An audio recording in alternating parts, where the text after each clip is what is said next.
What's going on, y'all? Welcome to the Blown Coverage Fantasy Football Podcast. I'm Waiver Wire Queen. If you are new to the channel, welcome. We have a great episode for you today. We are re-ranking our top 10 quarterbacks in fantasy football, and this is post preseason rankings. Make sure you hit that subscribe button. We have a lot of great content, which is going to help you throughout your upcoming fantasy football season. So make sure you hit the subscribe button and have your notifications turned on. We'll have weekly videos regarding players you should pick up off of waivers. That's going to be very important throughout your season. So make sure you are connected with us. Let's talk about my top 10 quarterbacks. And this was kind of hard, but I went back and reevaluated from based on the previous rankings, and we made some changes. Coming in at number 10, Russell Wilson with the Denver Broncos. When healthy, Russell Wilson is a top 10 quarterback in the NFL and in fantasy football. He is number 10 because of a few factors. One being playing for a new team, new offense, new players. It's going to take some time for them to gel. But the main reason is the Broncos' offensive line is terrible. It was horrible last season. It's going to be slightly better, but still bad this year. However, that is is okay for Russ because we already know Russell Wilson is probably used to playing with a terrible offensive line, considering the Seahawks' offensive line was horrible. But Russell Wilson has a lot of things going in his favor. One, he's Russell Wilson, and he has been more consistent and finished as a top 10 quarterback in fantasy football more than 8 times in his career, and he has more offensive weapons to work with. One, you have the talented Javonte Williams, who is in line for an even better season this year. Melvin Gordon is going to be in the mix, and he was solid last year, still will be solid this year. Jerry Jeudy is finally going to have the opportunity to take off and have a breakout season with Russell Wilson as his starting quarterback. Cortland Sutton should have a nice bounce back year. Last season was just a season to kind of get comfortable. He was returning from major knee injury. He was returning from a major injury. KJ Hamler is returning this season. Patrick is going to be out for the year. So KJ Hamler is going to benefit from being able to play with Russell Wilson. Albert O is going to be in the tight end position. And they have Greg Dulcich, another tight end. They have a lot of weapons. Again, the biggest issue is the offensive line, but I do believe they'll be able to overcome that. And Russell Wilson will remain as a top 10 quarterback this year in fantasy football. Down year in 2021, only played 14 games. He dealt with injury to the hand, 3,113 yards, 25 touchdowns, and 6 interceptions. Rushing wise, obviously, it's down 183 rushing yards and only 2 touchdowns. Russell Wilson has potential to be a dual threat, right? He's going to pass the ball and be efficient doing that.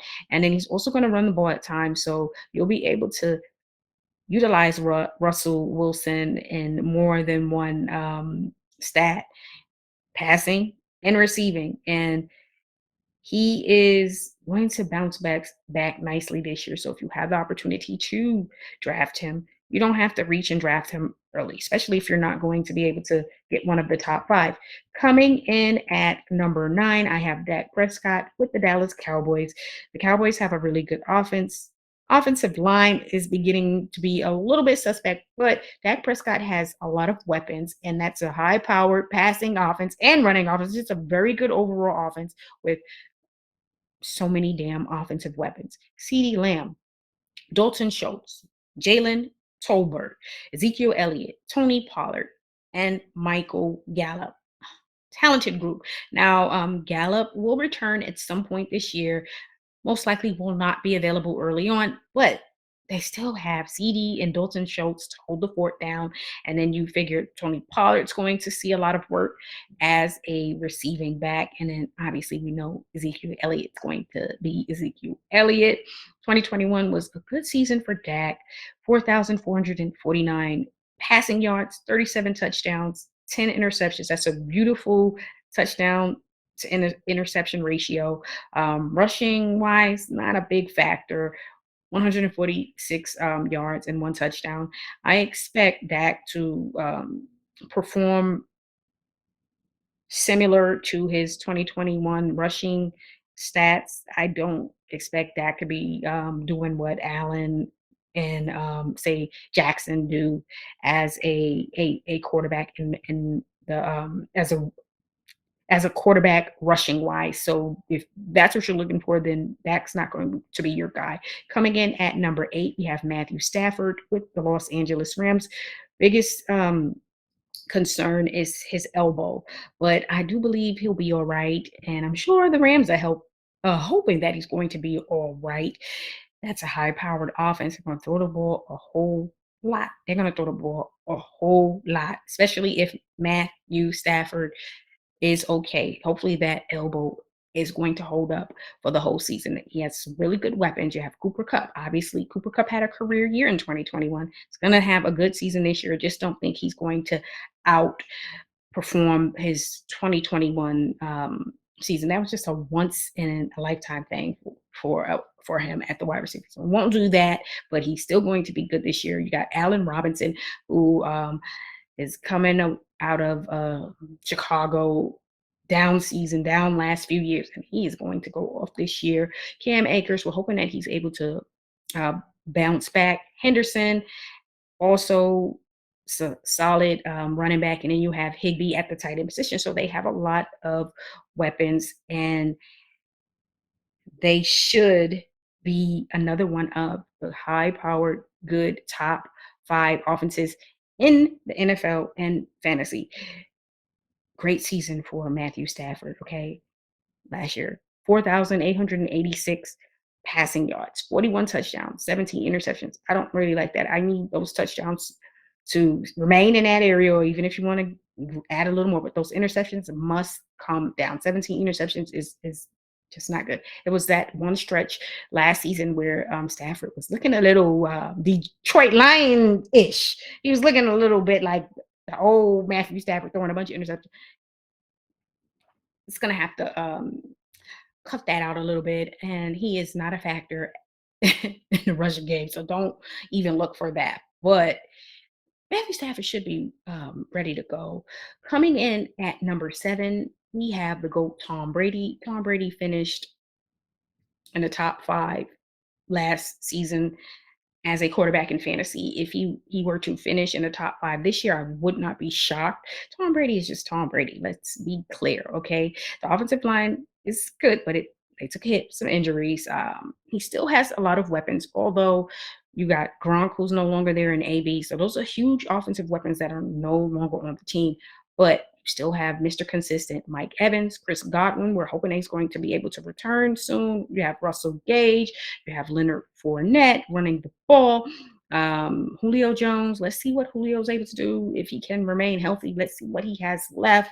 Cameron Braid and Kyle Rudolph at the tight end position. And then you have rookie Cade Ogden. So he has a lot of weapons. Tom Brady is going to be all right.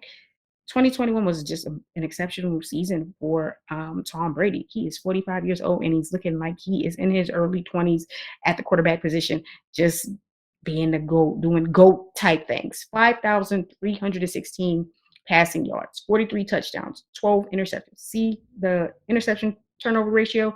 That 17 that Stafford had don't look too great, but 12, that's not bad, especially when you're throwing the ball a lot. Rushing wise, just don't even worry about rushing yards from Tom Brady, but he did have 2 touchdowns. But again, he is going to help your team statistically as a quarterback passing the ball. He's not going to be a dual threat. He has never been a dual threat, but he is consistent. If you're in a dynasty league and you have Tom Brady as your quarterback, you know that at some point in time, it's going to be over, and it's going to be over forever, ever. Okay. Not like that little, what, 1, 2 month little pause. It's going to be long term. So in the Dynasty League, you should already have your plan B in mind. Tampa doesn't have a plan B if Tom was to leave, or at least not a reliable or good one like Tom.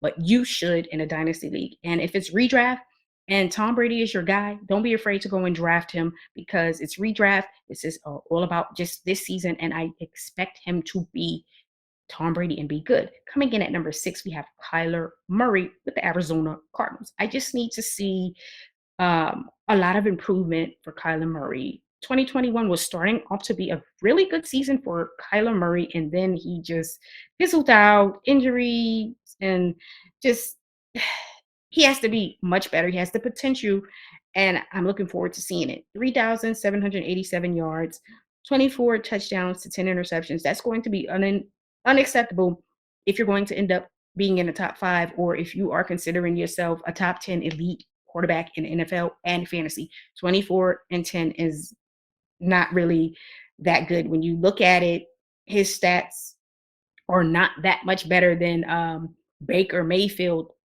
as a quarterback passing the ball. Obviously, rushing is totally different. And he's one of those who is a dual threat. However, I need to see 35 to 40 touchdowns from Kyler Murray passing the ball. And I want to see those interceptions just come down a little bit, maybe between 6 to 8. Just get it under 10. And we don't have any concerns about him rushing the ball, because he is a dual threat. He's going to rush the ball. You draft Kyler Murray, you're drafting him because you know that he is going to obviously pass the ball, but you also know he's going to run the ball and get you points rushing wise. So what, 423 rushing yards. He may hit 500 this year, and 5 touchdowns. That's really good. But again, I need to see more from Kyler Murray. I need to see more of an improvement. They should have kept the study clause in the contract, but nonetheless, I think he'll be all right. I was impressed to see him out there coaching in preseason, and I think we're going to see Kyler Murray take the next step and become a more consistent quarterback, which may have you penciling him in your top 5. They're coming in at number 5, and this is the last time he'll be in my top 5 if he does not produce this season. Lamar Jackson with the Baltimore Ravens. I have a lot of confidence in Lamar Jackson, but he has to have a strong 2022, because he hasn't had a great season since his MVP year, and we're 2 years removed from his MVP season. We need to see improvements. He only played 12 games due to injury. Need him to be on the field and healthy at all times. We need him as the starting quarterback to play every game. That is simply what it is.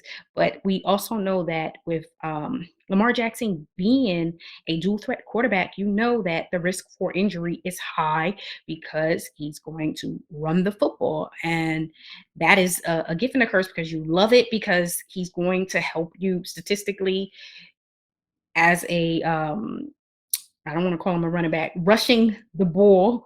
However, there is that threat and that risk for injury. So it's a high risk, a high reward deal, but he has to be better. He simply does. 2,882 passing yards, 16 touchdowns versus 13 interceptions. That is a horrible touchdown interception ratio. That's bad. That has to improve. I'm not saying that Lamar Jackson's going to throw the football for 5,000 yards, or maybe not even 400 yards, because he's going to balance it out as a dual threat quarterback who's capable of running the football and getting rushing yards and touchdowns. But at least get me to 3,500, okay? And at least 25, 30 touchdowns passing the ball, a little bit less interceptions, 767 rushing yards, and 2 touchdowns. Not bad. Love to see a little bit more touchdowns, because he's capable of doing that. And again, injuries were a major concern for him. He has lost one of his major weapons too, so that may be a slight factor, but his favorite target is still there in Mark Andrews, who had a career year, and they also added Isaiah Likely. And we're expecting Rashard Bateman to take the next step and have a really good year this year. He should be the number 1 wide receiver. So it's all about the team executing. They are going to be probably without their starting running back BK Dobbins, but it's all good. They have other running backs, and you have Lamar Jackson, who is a dual threat, so he's going to take up some of that load until Dobbins returns. But at the end of the day, he's got to be better. Otherwise, that's it. You won't be in my top five. And if he has another bad season, which I'm saying bad because it just wasn't great statistically, and I'm not even evaluating him based on his MVP year. I'm just saying you have to take steps forward. You don't have to have the MVP type season you had, but you have to be consistent and better in order to remain in the actually top 10, because one more season like this and he's not going to be in my top 10. But I know the talent is there, so that is why he is in my top five. Coming in at number four, we have Joe Burrow with Cincinnati. Has a ton of offensive weapons to work with. Let's be clear, 2021 was a really good year for him. Had some moments where it was like, oh, how many interceptions you had and how many pick six in one game? And then the offensive line was horrible. But think about it. He was able to have a good season, and the team got to the Super Bowl with a horrible offensive line. The offensive line is going to be improved this year. It's going to be way better, tremendously better than what it was in 2021. So I expect Cincinnati to be even better on the offensive side. He has a lot of weapons again. Jamar Chase, Tyler Boyd, T. Higgins, Hayden Hurst, and one of my faves, Joe Mixon. Just a lot of talent. Great year, 4,611 yards, 34 touchdowns, 14 interceptions. Again, I want to see those interceptions come down slightly. Give me 10. I'll be good with that. And he's not gonna do anything for you rushing the ball, 118 yards and two touchdowns. But if you're in a dynasty league, he's a great building block at the quarterback position for you. So Joe Burrow can only improve and just be better. And think about what he did last year, and we're still saying he has room to improve. He's really that good. Coming in at number three, we have Patrick Mahomes with the Kansas City Chiefs. That's right. Patrick Mahomes is not my number one quarterback. Hasn't been for the last 2 years, but Patrick Mahomes is still Patrick Mahomes. He's going to those side passes and make it look good and still produce statistically for you. Big hit losing Tyreek Hill, but that was for the best long term for the Kansas City Chiefs, because they were able to acquire multiple assets to help them fill out that roster, because that defense was a hot hell of a mess. I do believe the defense will be improved, because that defense is going to need to be able to compete against the high powered Buffalo Bills offense. And I do believe they acquired the assets to improve the defense. But with Mahomes, you already know what he's going to do. There may be some growing pains with some of those new wide receivers, MVS, Juju, and Sky Moore. Miko Hardman is still there, but he just hasn't shown me enough for me to be confident that he is going to be the go-to guy after post Tyreek Hill. But again, Mahomes still solid season. 4,839 yards, 37 touchdowns, 13 interceptions, 381 rushing yards, and two touchdowns. Patrick Mahomes is going to be consistent and solid. If you were to draft him as the first quarterback off the board, I wouldn't have any problems with you, especially in a dynasty league, because he's going to be their guy for years to come, and he's still going to produce for your team. And when you are playing your opponent, your competition pretty much every week, they are going to be concerned and sweating and stressed until after the game, because Patrick Mahomes has the ability to carry your team on any given week, if not every week. Coming in at number two, Justin Herbert with the Los Angeles Chargers. Justin Herbert may end up being the QB1 at the end of the 2022 fantasy football season. I wouldn't be surprised. He has some great weapons. The Chargers just have a really good overall football team, even more so now. Worked on that defense because, yeah, it was a bit rough, but the weapons are there. Austin Eckler, Mike Williams, Josh Palmer, Keenan Allen, Spiller, and Gerald Everett, to name a few. And they had tight end Donald Parham. So they have a lot of weapons. 2021 was a career year for him.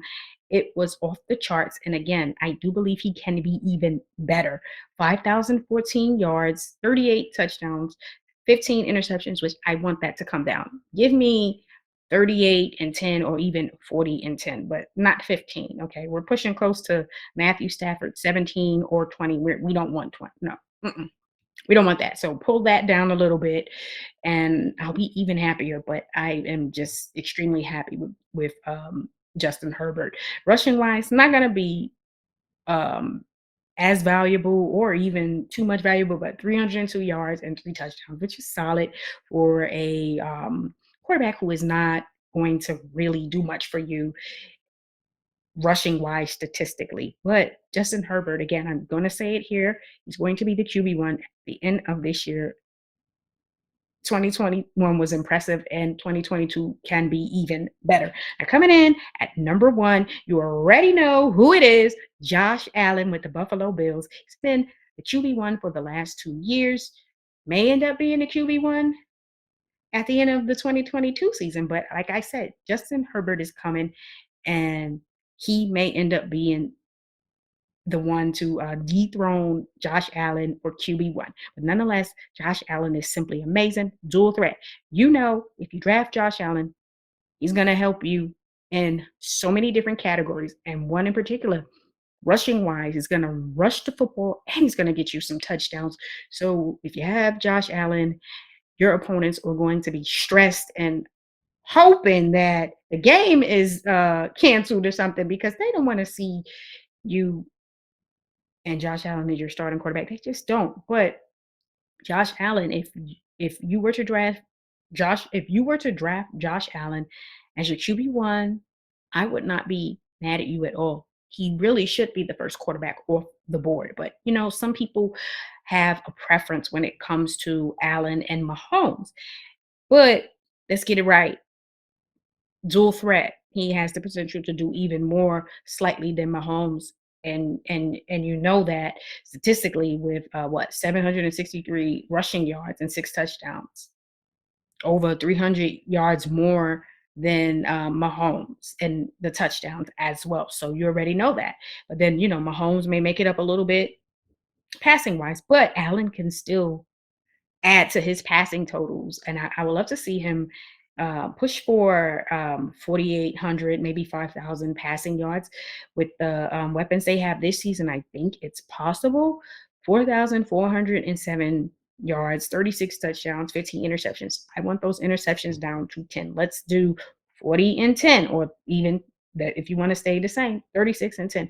But again, he has the potential to throw for 5,000 yards because the offense is just that good and he is that good and the weapons are good. Stephon Diggs, Gabriel Davis is due for a breakout season. So understand that. Then they have Isaiah McKenzie, Dawson Knox, James Cook will be involved as the running back in PPR leagues as a receiving back. So understand that. Devin Singletary obviously going to be in the mix, and we'll see if they have Zach Moss in the mix. But again, Josh Allen, if you are looking for your franchise quarterback in a dynasty league, then Josh Allen should always be the first name you mention at quarterback. But again, Justin Herbert is coming. He's going to apply that pressure trying to take that number one spot as the QB1. Leave some comments and let me know your thoughts of my top 10 quarterbacks.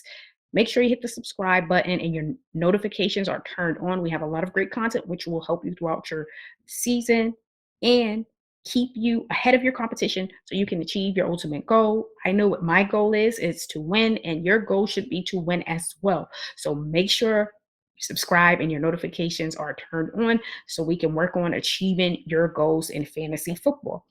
I'll see you guys on Monday. We have a great episode with our top 10 tight ends. So tune in because we're re-ranking those tight ends. And then we also have on Sunday, actually, we'll have another mock draft, our final mock draft, because again, NFL season is going to start on September 9th, Thursday. So we're going to switch gears and start giving you our waiver wire picks. So be on the lookout for that and have those notifications turned on. I'll see you guys on Sunday and then Monday. I'll see y'all every day.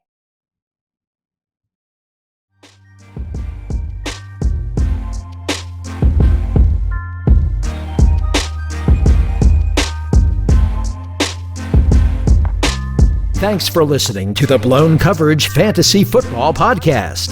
Be sure to subscribe to our YouTube channel at Blown Coverage Fantasy Football Podcast.